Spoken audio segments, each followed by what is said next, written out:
Durban-based author Qiniso Ndebele has released a book of apologies titled "To Apology on Behalf of Women." In this book, Qiniso delivers some of the unvoiced apologies on behalf of women. She also tackled some of the pertinent issues affecting women, such as rape, gender-based violence, and hate amongst women themselves. Qiniso Ndebele joins us now on Zoom to tell us more about this thought-provoking read. Qiniso, good morning. Welcome to Morning Live. Good morning, Morning Live, morning South Africa and the world. My name is... Don't worry, we're going to get through this. Tell us more about this book and what propelled you to put it together. Okay, my book is titled Apology on Behalf of Women. What propelled me to write the book was the fact that I felt that women have been undermined, women have been misplaced in some sorts, and women's rights have been walked all over. As we all know, mostly in South Africa and also everywhere around the world, women are abused, women are shamed. You are body shamed, you are not loved because of your skin, you are compared to another woman. Everywhere you go, there is someone saying something bad about a woman, and most of the time it is always compared to another woman. So I felt like it's time to voice out what other women feel and how women feel. And also, it's also based on the word of God. I am Christian. So when I read about a woman, why God created a woman, what God wanted, or what was the purpose when God created a woman, I felt as though it has been misplaced. People have inflicted their own values, their own description of how a woman should be. And there's a part where I say in my book that God created men. You know, he never said a woman and a man someone should take lead or someone should oppress the other. Yeah. But he created men to subdue and reign over everything that is on earth. He never said we must subdue and reign over each other, but we were meant to survive on earth as individuals and as companions. But that is not happening. And now it has gone to us as women, you know, fighting one another, us as women, demeaning one another, saying hurtful things to each other, social media, everywhere you find another woman hating one another woman. So what I was trying to say is, let us start as women and love each other. Yep.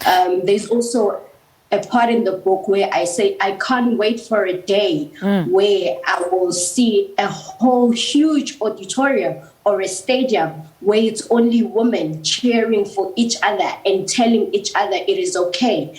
Not even looking at your social standing, not even looking at who you are and your background, but just saying it is okay to be a woman. Yeah.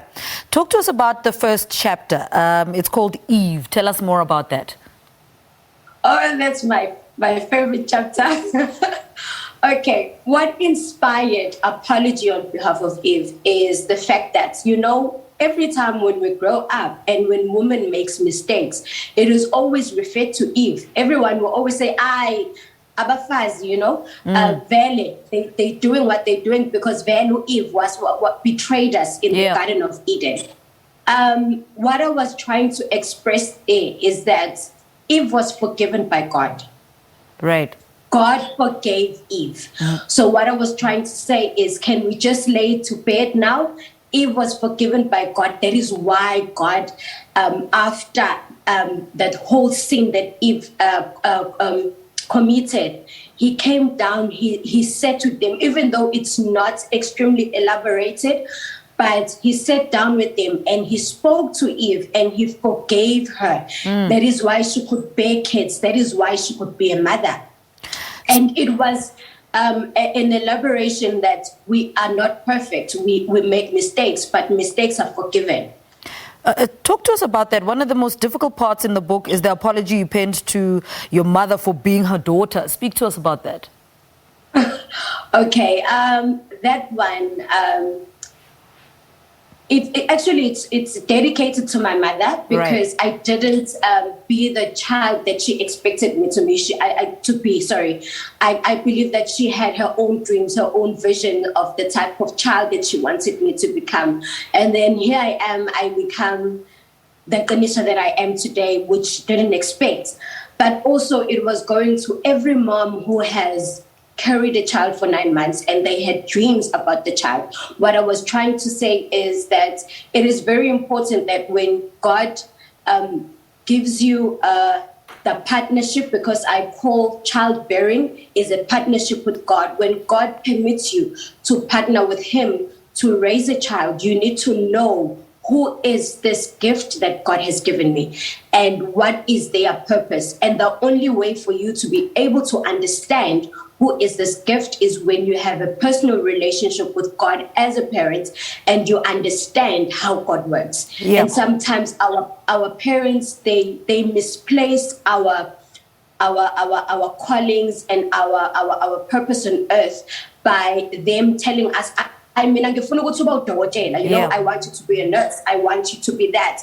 But that is not the ideal purpose that you came on earth for. So that is what I was saying. I was saying, I'm sorry for not being the type of daughter that you wanted me to be. I am sorry that I became what was contrary to what you expected. But here I am. Please accept me the way I am. Now, what other themes and issues, what other apologies are in the book? The other apology, which I feel a lot of people always look forward to when I speak about, is I'm sorry, I was not enough. That one was dedicated to the father of my daughter because I'm a mom, and also to every guy that I've ever dated, and even any guy that I'd ever date. What I was saying was, sometimes when people come into your life, they have the expectations, they have what they want you to be. But we can't be everything that you want us to be. You know, I can come in and I can be a 5 out of 10 when you want me to be a 10 out of 10. And I was saying, I'm sorry, I could not be the type of woman that you wanted me to be. But if you've given me time for you, if you've given yourself time to understand who I am, you would have understood the type of woman that I am. And maybe it would have worked. But anyway, I'm really sorry for wasting your time. I'm really sorry for making you have expectations, and sometimes some men, they plan. And it was also meant for guys who, when a woman feels, I can't do this anymore, I want out, I want to leave, they find that they don't accept it, they take it hard, and you find that now there is abuse, and it ends up in a woman dying because of the relationship that she felt it was toxic. She didn't want to be part of it. So I was saying, can you allow us to make our own decisions when we do not want to be part of that? Because it didn't work out. We gave it a chance, we gave it a try, but it just didn't work out. And the timing was just not right, hey? Because some people come into your lives, obviously, to just teach you something about yourself and then out.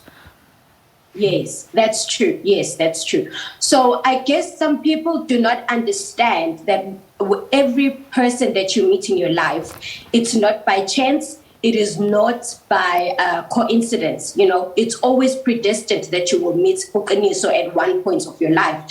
But when you meet someone, you always have to find out, why are they in your life? Yeah. Why did you meet this person?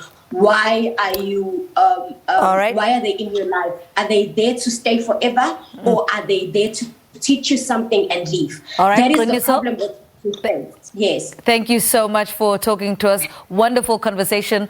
Good luck with the book. Qiniso Ndebele talking to us about her book, Apology on Behalf of Women.